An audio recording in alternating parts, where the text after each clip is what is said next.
Todo el mundo habla de ellos como si fueran un símbolo. La libertad hecha carne, el alma del norte, los caballos salvajes del México moderno. Y mientras eso ocurre, mientras la gente los fotografía, los celebra, les pone música de fondo, nadie está hablando de lo que realmente está pasando allá afuera. Hay una guerra silenciosa en los desiertos del norte.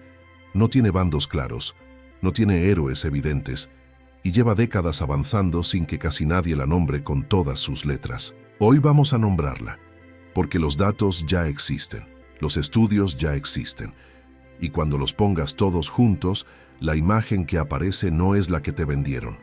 Guarda bien eso, la guerra silenciosa, porque vuelve al final. Empecemos por lo básico, porque incluso lo básico, en este tema, está lleno de confusión. Los caballos que hoy corren libres en Chihuahua, en Sonora, en Durango, no son una especie nativa del México contemporáneo. Eso no es un insulto, es un hecho. Son Equus caballus, el caballo doméstico. Animales que en algún punto fueron abandonados, o se escaparon, o fueron liberados, y que a lo largo de generaciones se reprodujeron sin control humano y recuperaron comportamientos que sus ancestros domésticos habían perdido. Ese proceso tiene nombre, feralización, y es más común de lo que parece. Ocurre con perros, con gatos, con cerdos, con burros. Cuando un animal doméstico pierde el contacto sostenido con la mano humana durante suficientes generaciones, algo cambia. No vuelve a ser salvaje en el sentido evolutivo original, pero tampoco es lo que era. Se convierte en algo intermedio, algo que el ecosistema no esperaba. La feralización no es magia.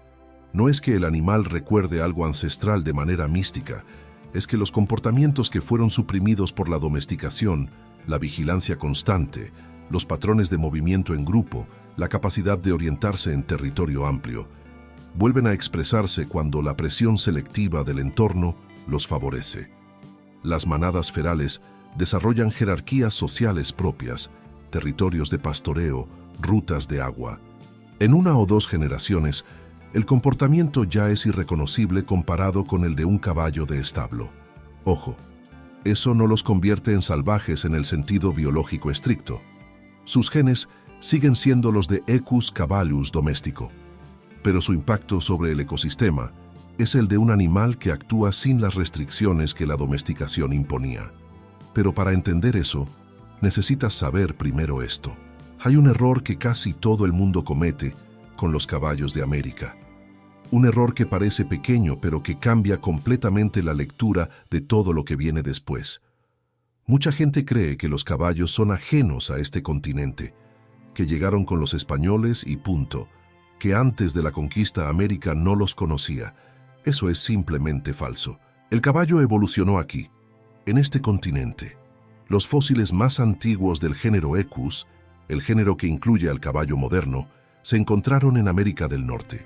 Aquí nació, aquí se desarrolló, aquí vivió durante millones de años, y entonces, hace aproximadamente 10.000 años desapareció. 10.000 años, borrados. Las causas exactas siguen siendo debatidas. Cambio climático, presión de caza humana, una combinación de ambos. El punto es que cuando los conquistadores desembarcaron en Veracruz con sus 16 caballos, no estaban trayendo algo extraño a este suelo. Estaban devolviendo, sin saberlo, una especie que había nacido exactamente aquí. Eso es lo que la ciencia confirma. No es interpretación, es registro fósil. Entonces, ¿son nativos los caballos ferales de hoy? No exactamente. La cosa es más complicada que eso. Son los descendientes de animales domésticos introducidos hace 5 siglos, no de las líneas que existían antes de la extinción. La genética no cierra ese círculo de forma limpia, pero son parte de esta tierra, de una manera que no se puede ignorar.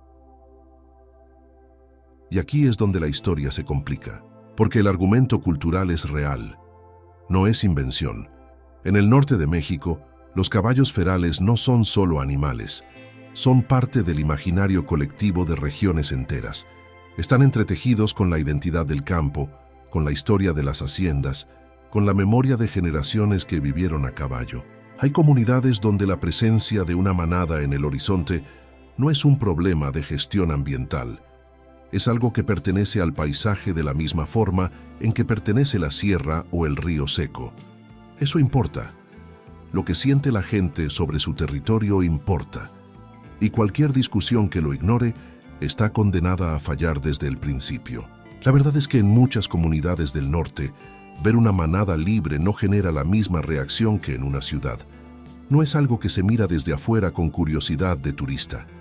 Es algo que forma parte del modo en que esa gente entiende lo que significa vivir en ese lugar. Hay una memoria corporal en eso, una continuidad que va del bisabuelo al nieto, y esa memoria no desaparece porque un informe científico diga que los números no cuadran. Pero hay algo que los libros ignoran en esta parte del debate. El valor cultural de un símbolo no cancela el impacto físico que ese símbolo tiene en el suelo donde vive, y los datos sobre ese impacto ya no admiten demasiada ambigüedad. Mira, hay investigadores que defienden que los caballos ferales pueden cumplir funciones ecológicas positivas, que crean senderos, que dispersan semillas, que modifican la vegetación de formas que, en ciertas áreas degradadas, puede aumentar la diversidad vegetal. Eso existe. No voy a borrarlo. Pero en los ecosistemas áridos y semiáridos del norte de México, que es exactamente donde viven la mayoría de estas manadas, el balance es otro, y los datos son duros. El primer problema es la competencia directa con la fauna nativa. Los caballos ferales disputan agua y pastizal con venados, con berrendos, con el ganado de las comunidades rurales. En regiones donde los recursos ya son escasos por naturaleza, agregar un competidor de gran tamaño con altas necesidades calóricas no es un detalle menor. Es una presión sostenida sobre sistemas que ya operan cerca de su límite. Un caballo adulto consume entre 20 y 30 litros de agua al día. En los desiertos del norte, donde un ojo de agua puede ser el único punto de hidratación en kilómetros a la redonda, eso no es un dato abstracto.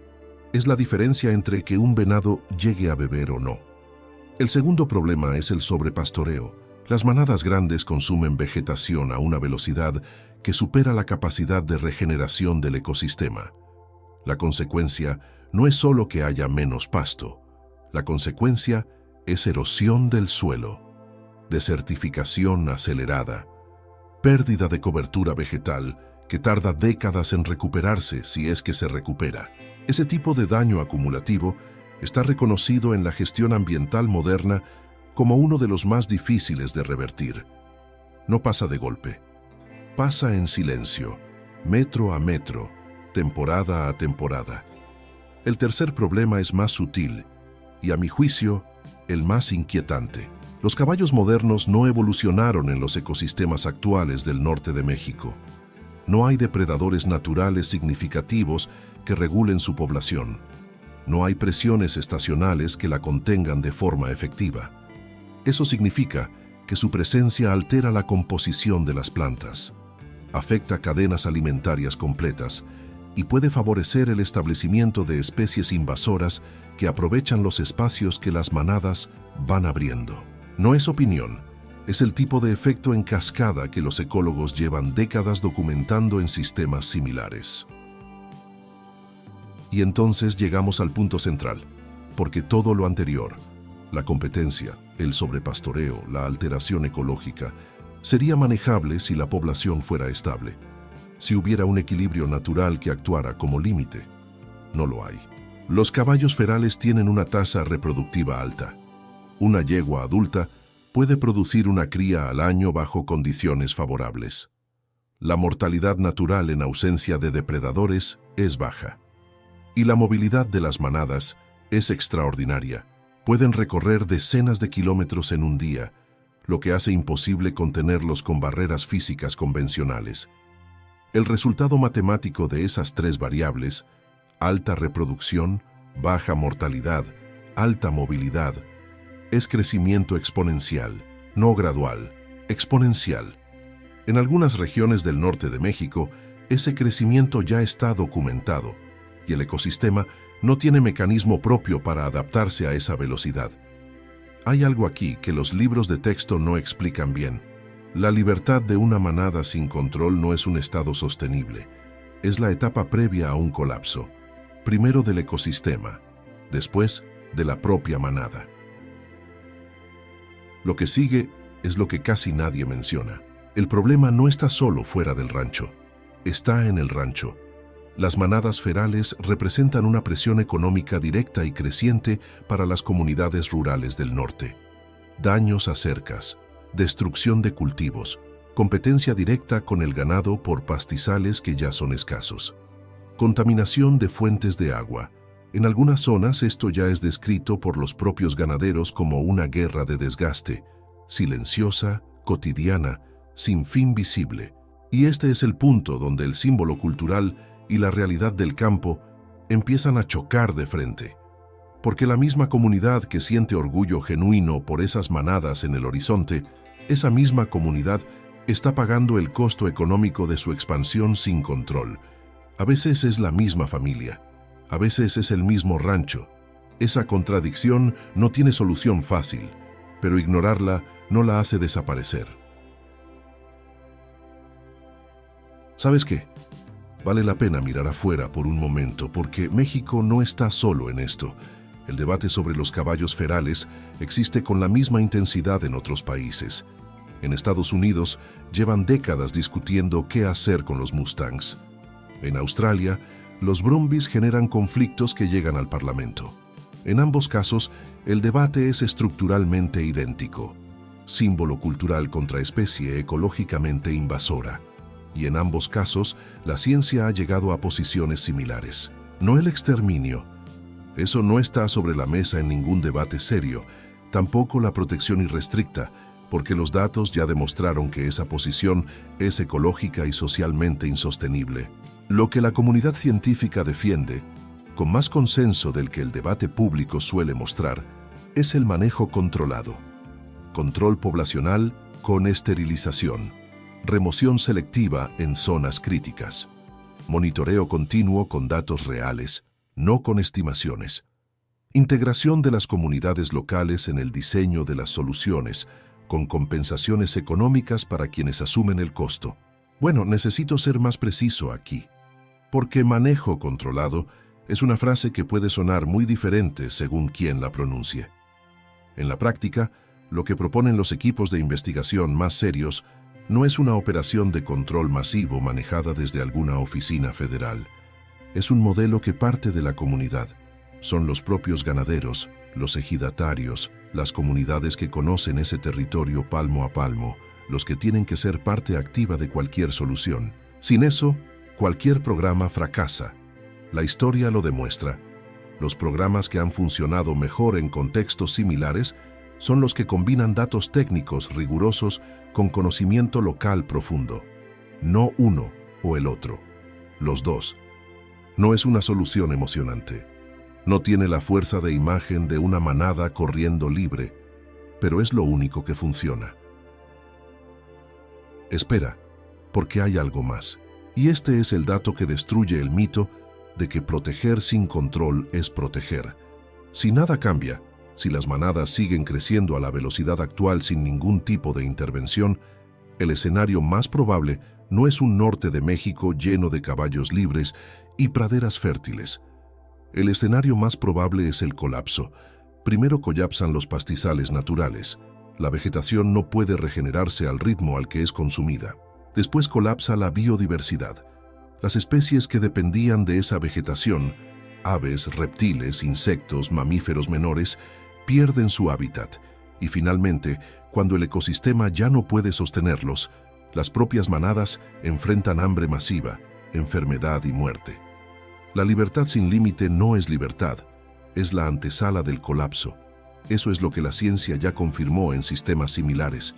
No es especulación, es el patrón documentado. Y entonces la guerra silenciosa no afecta solo al suelo y a los animales nativos. Afecta a los propios caballos. La ciencia lo dice con claridad. Cuanto más libres permanezcan estas manadas sin ningún tipo de gestión, menos sostenible se vuelve exactamente esa libertad. La verdad, sobre los caballos ferales del norte de México, no es cómoda. No porque sean un problema sin solución, sino porque la solución exige algo que los debates simplificados nunca piden: pensar en escala de tiempo larga, aceptar la contradicción entre lo que sentimos y lo que indican los datos, y tomar decisiones de gestión que no van a verse bien en una fotografía.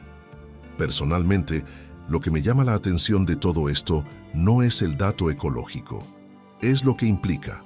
Implica que el amor mal entendido por un símbolo puede destruir exactamente lo que ese símbolo representa. Que proteger sin gestionar no es proteger, es aplazar el colapso. Y que la misma libertad que admiramos en esas manadas corriendo por el desierto solo puede mantenerse si alguien tiene el valor de hacer lo que la imagen no muestra: medir, intervenir, controlar. La guerra silenciosa no termina sola. Termina cuando se toma en serio, cuando los datos importan más que el mito, cuando las comunidades del norte tienen herramientas reales, no solo discursos, para coexistir con algo que es parte de su historia y al mismo tiempo un desafío técnico que no desaparece por ignorarlo.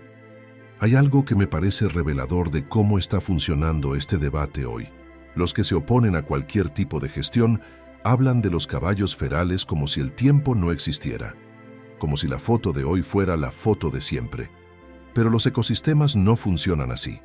Los ecosistemas son procesos, y un proceso que va en una dirección: crecimiento de población, reducción de vegetación, competencia creciente, no se detiene solo porque sea incómodo verlo terminar. Los que proponen el exterminio como solución tampoco entienden la escala del problema. No el técnico, el humano. Una comunidad que ha vivido viendo esas manadas en el horizonte no va a aceptar una respuesta que borre ese horizonte de golpe. Eso tampoco es gestión, es reemplazo de un problema por otro. La única salida real es la que combina rigor científico, memoria cultural y voluntad política. Las tres, no dos de tres. México todavía no terminó de entender lo que tiene en esos desiertos, ni lo que está en riesgo de perder. Y no me refiero solo a los caballos. El destino de estas manadas no es una elección entre libertad y control. Es una elección entre gestión inteligente y colapso inevitable. Y el tiempo para elegir no es infinito. Si llegaste hasta aquí, ya sabes algo que la mayoría no se molestó en descubrir. Cuéntanos desde dónde lo estás viendo, porque esta historia tiene que llegar más lejos.